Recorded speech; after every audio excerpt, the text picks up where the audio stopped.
Breaking news. Breaking news. 53 anyos nga bana nadakpan sang asawa. Sa sulod sang room 68 sang Katrina Lodge. Nga upod ang ila 40 anyos nga kasilingan. Nadakpan sang misis sa sulod sang room 68 sa Katrina Lodge sa La Paz, Iloilo City. Subong nga Biyernes ang gabi, Oktubre 6, 2023, ang iya mister Suave. Nga 53 anyos nga bana, upod ang ila 40 anyos nga kasilingan nga babae bangod sa mala Heart of Stone. Nga sahi sang surveillance.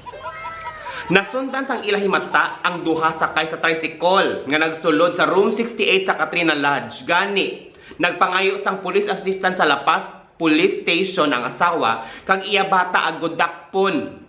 Ang malaman luwit kadanlog nga bana nga sama-sami naga-invoke sang iya ika-11 nga sugo. Kon madakpan, hindi mag-ako. Nagulat pa sang kapin 2 ka oras ang asawa kag mga pulis sa tupad sang room 69 nga nagapamati sang mahinay nga ragitnit sang Katri nga ginadugangan sang urangol nga kaangay ido nga nakakita sang panulay antes magwa ang duwa. Daw luyag na lang sang duha magtigbaliw sa subay. Daw luyag na lang sang duha magtigbaliw sa subay. Sang nakita nga madamo sang naga-welcome sa ila nga pulis. Kalakip ang iya asawa kag bata sa ila pagguwa. Suno sa asawa, duha na katuig ang relasyon sang duha sa diin masamin nila makita nga daw kasubong lovebirds. Nga naga-oro arigay kag nagatusikanay apang kun kumprontahon ang permirason sang bana. Nga nakita nyo kami nga nagasampawanay? Dogang pa sang asawa, daw kaangay vampira ang yabana bangod bugtaw kun gabi sa pagdrive sang ila tricycle apang wala man nagapamasaheros kag tulog kun adlaw. Nakita man sang asawa nga ara sa babahay nga ila tupad balay ang mga manami nga bag nga ila baligya bisan wala man ini nagbakal. Nahibaluan nga may bata man ang kirida kag may live-in partner apang na stroke. Priso sa La Paz Police Station ang bana kag ang kirida kag pasakaan sang kaso nga concubinage. Halin ang balita sa aton RMN Iloilo. Gani. Dali lang, hulat ka mo. Hulat kay plastaran naton.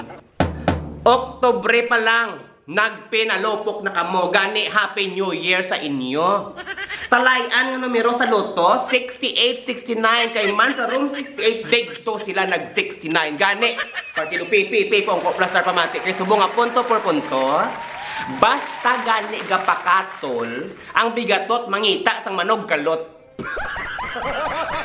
Una nga punto, daw indigid subong chimpos sang mga kirida, kay nga aga kaladakpan sila, gani sa mga nagalantaw sa akon nga mga kirida, pag halong gid kamo, kag pagkatapos, inyo gid praktiso ng aton ika-11 nga sugo. Kon kamo madakpan, indi gid pag akoon, man mabuhay ang mga kirida nga mga kalatlan.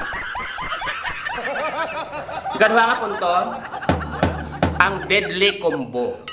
Buot silingon, malain. Kon ang imong bana palautog, tapos ang inyong tupad balay bigaon. O kon, ang imong bana hubog-hubugan, ang inyong silingan bigatlan. Ikatatlo nga punto, takpan mo kami nga nagasampawanay. Wala lang nagasampawanay kundi nagakastahanay. Pero pasalamat kamo kay Mrs. Kaya nga ginpatapos siya gid ang inyong orasyon antes kamo dakpon. Gani, congratulations to. Congratulations to. Kaya nga antes ikaw mapriso, perti man ang bayos ang imong tarugo. Sa imo maninday, congratulations. Kaya nga antes ikaw maghimas rehas, baw nagkiliwi ang imong perlas. Ikapat na punto, initaning pagpangirida ni tani sa may mga kurukwarta. May salakyan nga tinted ang bintana para hindi ka mo makita. Pero inang tricycle man lang kamo, baw. Tani tigdo ka mo nagdiretso sa kasagingan para hindi ka mo magkaladakpan.